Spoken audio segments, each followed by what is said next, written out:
I want to fire in between these two. That means that one shouldn't bend at all. Meaning something got way hot. And it was the same for both levels, top and bottom. It was firing way too hot. The glazes turned out okay, but the colors are a bit different, meaning it's getting overfired. This is what the cones look like before they're fired, before they turn white and bend over. So 5, 6, and 7. I want to be here or in between these two. If this one starts to bend, she's still firing hot. Unless you're dumb like me and you bang it, that's how new it's supposed to look like. And then inside, that's how corroded it is. So I can pull it out and show you. It almost looks like it's soldered on the end. But they make it foolproof where one side's red and one side's silver, so that you get the right pull with the right side.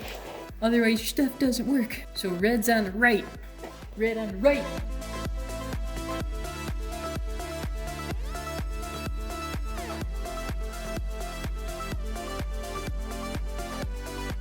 So now I have to take this off because I'm missing a sleeve. Beat up. Stupid.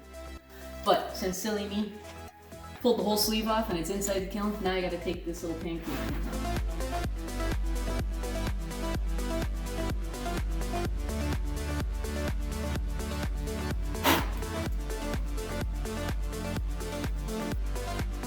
There it is. Nice draw.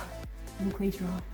And then if you forget what side's what, just remember that this is red, so that should be red. So it should go on the same side, or red on the right. It also has it dyed red in there from that.